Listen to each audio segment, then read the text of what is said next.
叙利亚政府被推翻，总统流亡俄罗斯，12年长跑1周走完，叙利亚最近到底发生了什么？俄军从叙利亚仓皇撤退，泽连斯基、川普开启3方会谈，确定对乌开启长期军援。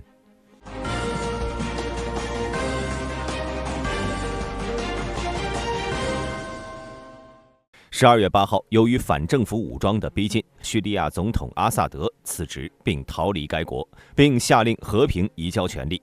叙利亚总理在反抗军的护送下前往当地酒店。在此之前，阿萨德的部队逃往伊拉克，这标志着从2011年持续至今的叙利亚内战进入到了一个全新的阶段。而在这一天时间内呢，大量传言频出，包括叛军悬赏1000万美元逮捕阿萨德，还有1276在荷姆斯附近失去讯号等等。当天晚些时候，俄罗斯外交部表示，阿萨德已经抵达莫斯科，本着人道主义原则，俄罗斯将对其进行庇护。俄方表示，他们已经和反政府武装展开谈判，以确保留在叙利亚的俄军能够顺利撤离。然而，叙利亚的反政府武装有多个势力组成，包括一些极端主义势力。12月9号，有消息称，在叙俄军基地被不知名反政府武装包围。在不到2个星期的时间里，叙利亚这个国家就发生了翻天覆地的变化。相信很多观众还没有搞明白到底发生了什么。今天大兵就按照时间线聊聊叙利亚局势是如何演变到今天的。11月27号被认为是这次事变的起点。当天，叙利亚叛军和盟军派系对阿勒颇西部的叙利亚军事阵地发动了一次重大袭击，这是过去4年来反对派在叙利亚最重大的攻势。当天，反对派武装占领了属于阿萨德军队的几个村庄和2辆坦克。作为回应，叙利亚军队与俄罗斯军队合作，对叛军控制区发动了持续的空袭。然而，俄军的空袭虽然造成了多人伤亡，但并没有减缓叛军攻势。11月30号，叛军占领了阿勒颇城堡和该市的市政府总部，这座叙利亚第2大的城市。叙利亚政府军和俄军几乎没有抵抗，便放弃军事基地，开始撤退。2天后，叛军完全控制了阿勒颇地区。与此同时，叙利亚第3大城市霍姆斯也开始遭到叛军进攻。12月5号，叛军攻占了距离霍姆斯46公里的哈马。叙利亚政府军在沿途仅做了轻微抵抗后，就开始向后撤退。叛军在畅通无阻的情况下，沿高速公路南进，2天后就兵临霍姆斯郊区。同时，大量的亲俄政府武装也赶到了霍姆斯市。2024年12月8号，反对派部队在经过大约24小时的集中军事交战后，完全控制了霍姆斯。政府防御的迅速崩溃，导致安全部队匆忙撤离。这次占领使叛变部队能够控制关键的交通基础设施，特别是连接大马士革和阿拉维特沿海地区的公路交界处，那里是阿萨德的支持基地和俄罗斯军事设施的所在地。虽然此时叛军距离首都大马士革还有一段距离，但可以说大局已定。叙利亚政府呢，已经成了光杆司令。同时，大马士革城内的情况也急剧恶化，政府失去管控能力。8号凌晨，阿萨德乘坐私人飞机离开大马士革，当时并没有人得知他的去向。现在已经得知，阿萨德和妻子以及3个子女已经抵达莫斯科。其实早在几天前，埃及和约旦都曾敦促阿萨德，表示可以帮助其建立流亡政府，但最终阿萨德选择了辞职，并将首都大马士革和国家权力进行和平过渡。无论我们如何评价阿萨德此人，但这件事儿确实是做得不错，避免了很多不必的牺牲。值得一提的是，在叙利亚政府军撤退到伊拉克时，以色列国防军越过其在1971年和叙利亚政府的边界线，向东推进了60公里。以色列总理内塔尼亚胡表示，阿萨德政府的结束是我们对伊朗和真主党所造成打击的直接结果。为了防止任何可能的威胁，他命令以色列国防军暂时重新占领 IDF 在1974年撤出的子线，直到与叙利亚新政府达成协议。前美国总统特朗普当天发推特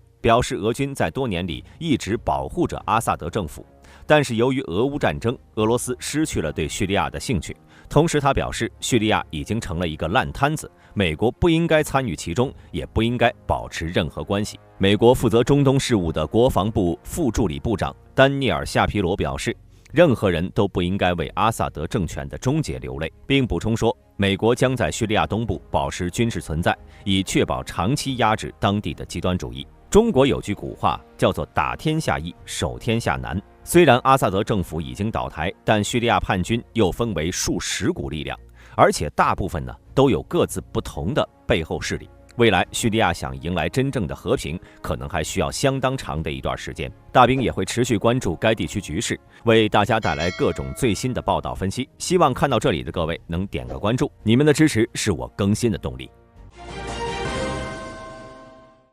根据美国国防部的声明，12月8号，美国国防部长奥斯汀与乌克兰国防部长乌梅罗夫进行了电话会谈，双方就当前战场形势以及美国对乌克兰的援助展开了深入讨论，并商讨了即将召开的乌克兰国防联络小组会议的安排。在加利福尼亚州举行的里根国家安全论坛上，奥斯汀宣布，美国将通过乌克兰安全援助协议向乌克兰提供10亿美元的长期安全援助。这笔价值约9.88亿美元的援助资金将用于采购火箭弹、无人机以及乌克兰境内武器维修所需要的设备。奥斯汀表示，这笔援助资金来源于美国国防部预算中剩余资金。截至上周，美国在该计划中仍剩余超过20亿美元。奥斯汀在论坛上强调，美国和我们的盟友已经成为乌克兰民主的武器库。他指出，从2022年俄罗斯入侵乌克兰以来，美国在他推动下成立了一个国际协调小组，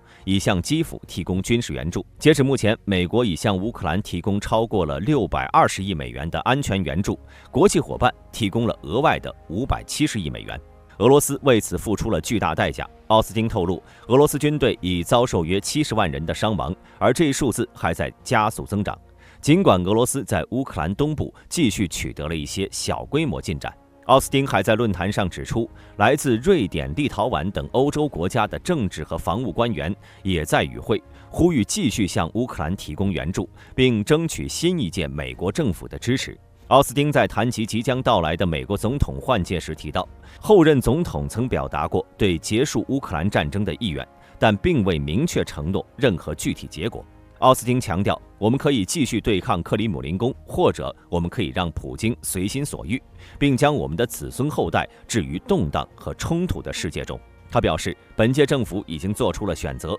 国会中的2党联盟也做出了选择，下一届政府将面临自己的选择。这次安全援助计划再次表明，美国在对乌克兰的支持上保持一致立场，致力于帮助乌克兰抵抗俄罗斯侵略，捍卫其主权和领土完整。根据美国战争研究所最新的分析，俄罗斯正在为从叙利亚撤离军事资产做准备，并且其在叙利亚的军事基地安全性正面临威胁。12月7号，卫星影像显示，俄罗斯赫梅米姆空军基地停放着3架伊尔76运输机和1架安124运输机，可能正在为有限规模的撤军行动做准备。ISW 指出，俄罗斯可能需要执行大量的空运任务，才能彻底撤出叙利亚。12月6号发布的地理定位视频显示，俄罗斯部队在叙利亚巴尼亚斯附近沿 M1 公路运输了 S300 或 S400 防空系统以及托尔 M1 防空导弹系统，这可能是作为战术重新部署或撤离行动的一部分。12月8号，俄罗斯一名消息来源称，俄罗斯部队正在彻底撤离叙利亚，并开始从赫梅米姆空军基地和塔尔图斯港口撤离。一些俄罗斯军事博主报道，包括俄罗斯航天军在内的一名军人透露，俄罗斯部队几天前已经从叙利亚部分地区撤回至塔拉基亚和塔尔图斯省，并且计划通过塔尔图斯港和赫梅米姆空军基地继续撤离。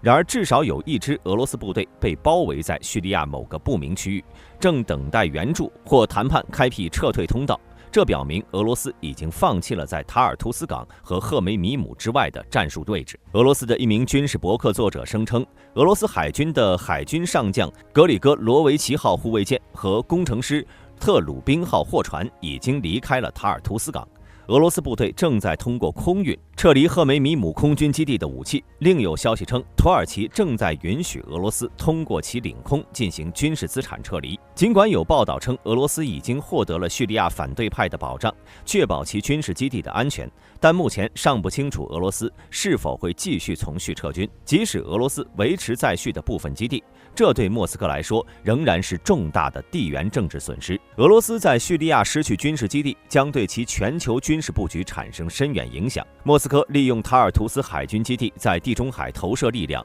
威胁北约南翼，并将黑海资产与地中海连接。失去叙利亚的基地可能会干扰俄罗斯的后勤、补给和非洲军团的轮换，尤其会削弱俄罗斯在利比亚和撒哈拉以南非洲的军事影响力。尽管俄罗斯可能寻求在利比亚或者苏丹建立替代基地，但由于缺乏正式协议和基础设施支持，这些地区不足以填补叙利亚的空缺。此外，叙利亚政权的崩溃以及俄罗斯未能维持阿萨德政权的稳定，将损害俄罗斯作为全球可靠盟友的形象，威胁其在非洲独裁者中的影响力，并削弱其作为全球大国的地缘政治地位。对此，各位有什么看法？欢迎在评论区留言讨论。本期视频到此结束，我是大兵，我们下期再见。